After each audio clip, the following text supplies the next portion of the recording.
One of the primary ways we receive information is through the media. The pandemic has shown how essential accurate news media coverage is. Whether it is through newspapers, websites, or local cable, most people have access to news about the pandemic. However, the internet, and especially social media, has opened the door to an array of misinformation and disinformation. Thus, it is vital for the media to convey accurate information. COVID has impacted the way we view the news. Many people are experiencing stress, anxiety, and uncertainty about the future. This is why accurate news coverage of the pandemic is so important. In the midst of the pandemic, the Pew Research Center did a variety of different studies regarding Americans' views on the COVID outbreak and how it impacted their trust in the news and in journalists. The first study the Pew Research Center conducted was a week-long survey at the end of April 2020 with around 10,000 U.S. adult participants. They asked the participants 4 questions regarding the news media's coverage: whether or not the news was getting the information they need, how accurate the news is, if the news was working to benefit the public, and if it was helping or hurting the country. The results were mostly positive. 59% of Americans believed that the news was getting them the information they need regarding the COVID outbreak, whereas only 24% believed it was not. 49% stated the news was largely accurate, and 24% stated that the news was largely inaccurate. 48% of Americans stated that they believed the news was working for the best interest of the public, whereas 36% believed it was self-interested. 46% of Americans believed the news was helping the country, and 34% said it was hurting. Although the results of the study regarding media news coverage in COVID were largely positive, the Pew Research Center also did a study in the same time frame regarding the American people's view on journalists. They asked the participants 2 questions: the level of confidence in journalists and whether journalists have ethical standards. 48% of U.S. adults stated that they have at least a fair amount of confidence in that journalists will act in the best interest of the public. Compared to the 2018 study, that is a 7% decrease of trust in journalists that might be attributed to the pandemic. 56% of American people also believe that journalists had low ethical standards, whereas 43% believe that they had high ethical standards. I think there's a tendency to kind of cover the negative things, or media can sort of capitalize on fear. And so I feel like we do hear a lot of the horror stories of COVID, surely in the beginning, a lot of horror stories, right, of people who were affected. Families who are affected, and you know, the death count. But it would be nice to know about the situations where safety protocols have been put into place and allowed schools to continue to stay open, right? Or, you know, what universities have done well to keep their doors open and keep their students coming to class, right? I'd like to hear, as time goes on here, how the vaccines are making a big difference with being able to reopen and get back to normal or change our normal.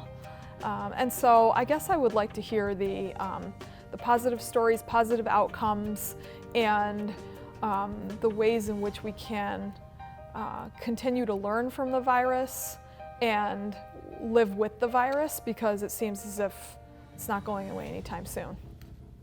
You might see the same news story covered by several outlets, and so you probably, if you do, you'll probably want to check those stories against each other.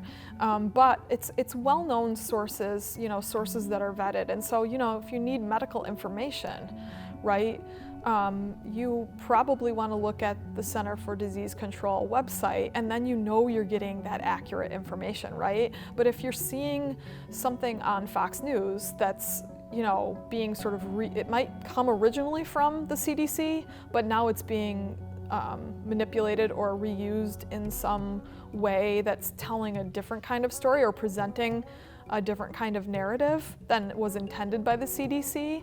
I think you have to be leery of that sort of manipulation going on. And so I really do think that it's really important to look at multiple sources, and, you know, in order to trust what you're seeing, you've got to go back to the sort of original source. and look at that for yourself. COVID-19 misinformation has burned through social media and mainstream news like a wildfire. Misinformation during a pandemic can be very dangerous and can be harmful to people, both mentally and physically. Misinformation can originate from people trying to get attention to make a profit, or from those who do not have the appropriate knowledge or understanding of science or epidemiology. Politicians, including the former president, and celebrities have been associated with many false statements that are shared and spread by followers on social platforms by those who choose to believe their opinions over the facts provided by doctors and scientists.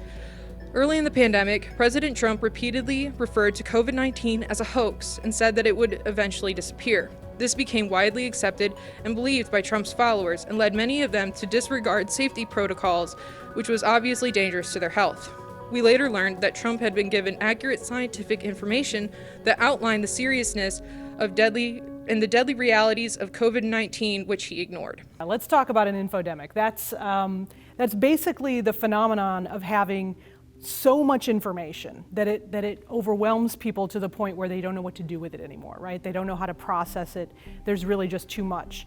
It can create a situation where you can have a really good environment for people who are trying to get bad information out there, because when you have so much information out there and people don't really know how to evaluate it all, it becomes hard to tell what's true and what's false. It all just becomes information. So that's where, this sort of overwhelming amount of information can become problematic. And that's definitely something that we have going on in our society today. A lot of times people use the term misinformation as a sort of blanket term to cover every sort of wrong thing that's out there, but really there's a distinction. So misinformation is false information that someone is sharing unwittingly, not with bad intent, not with any malign intent. So that would be like your grandmother posting something on Facebook about how vaccines cause autism. She doesn't know any better. She may even be doing it out of a sincere desire to protect people by getting this information out there about that. But of course, it's not correct information.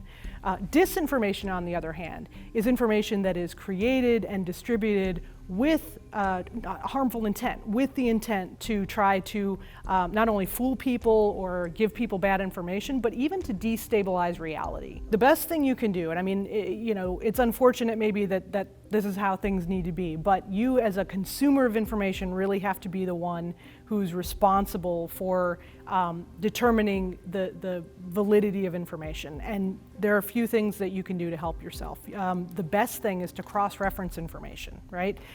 Don't rely on something that's coming just from a single source. Unfortunately, even good sources, people can spoof even good sources. So sometimes something even that may seem like it's from the government or from a reputable news source, it may not be. So it's really important to cross-reference information, find information from a number of credible sources before you really decide what it is that you're going to believe. And like I said, it's unfortunate that responsibility has been sort of thrust upon the consumer of information, but given that there is so much information out there, that really is the state that we're at. So information literacy is just increasingly important in our culture. Unfortunately, media coverage of the pandemic is unbalanced and people are not sure what sources they can trust. As the Biomed Central study suggests, media coverage can impact mental health. Crisis communication can help mitigate any negative impacts, but it must be done correctly.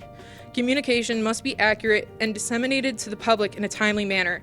We must make and take our measures to eliminate disinformation and its spread, and we must make sure that when spreading the correct information, that it will be delivered in a way that will not negatively impact mental health.